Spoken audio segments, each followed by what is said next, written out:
There are various muscles that can contribute to shoulder pain. The muscle that we're going to cover today are the chest muscles, also known as the pec major, and then we have the pec minor. So the pec major starts on the sternum and then crosses over the chest and into the upper part of the humerus. The pec minor starts on the upper rib cage and actually comes back and inserts on the front of the shoulder blade. When the pec minor tightens up, it can actually rotate the shoulder forward, which can affect some of the structures in the back of the shoulder as well as the structures in the front. When the pec minor tightens up, it can also lead to impingement of the AC joint, which is the joint where the acromion and the clavicle meet. Today we're going to go over a few techniques that we can do to loosen up the pectoralis muscles.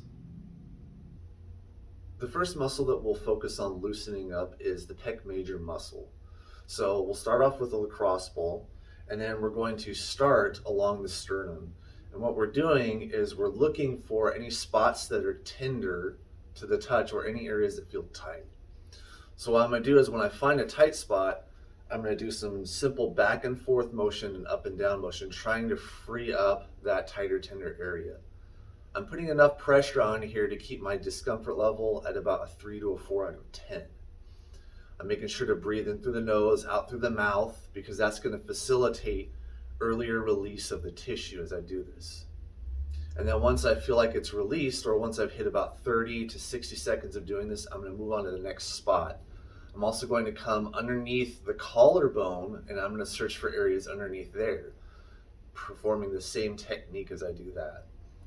I can also work my way down along the underside of the chest, working around the outside of the chest, kind of coming into the armpit a little bit, and then working my way onto the upper arm, fairly close to the bicep tendon.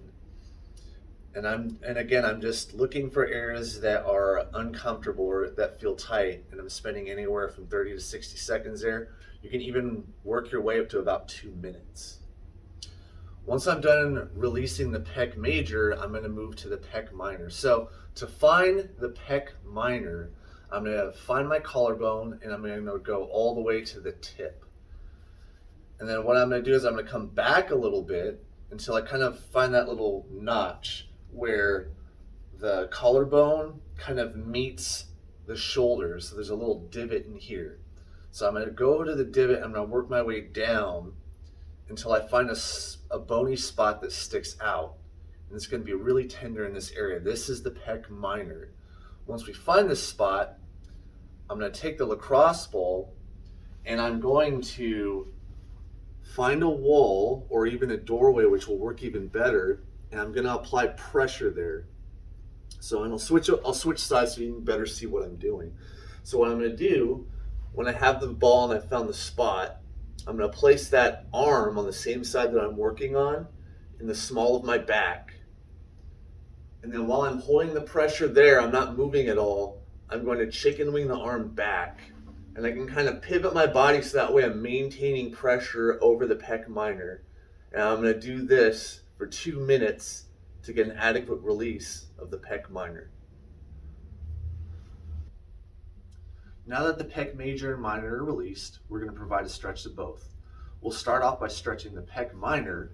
So for this one, we're going to have the elbow slightly higher than the shoulder. And again, we can find a doorway or a section of wall where we can perform this stretch. We're then going to use our feet to pivot the body and open up the chest. You should feel a stretch through here in the chest. And we're going to hold this stretch for a minute, then we'll relax out of it, bring the arm back down so that way blood flow can return back to the hand. And then we'll place it up again, and we'll perform the stretch again for another minute. So we're doing 2 minutes total. Once we're done with the pec minor, we're then going to position the arm so that way the elbow is at the same level as the shoulder. And this is going to get more of those horizontal fibers and stretch more of that pec major.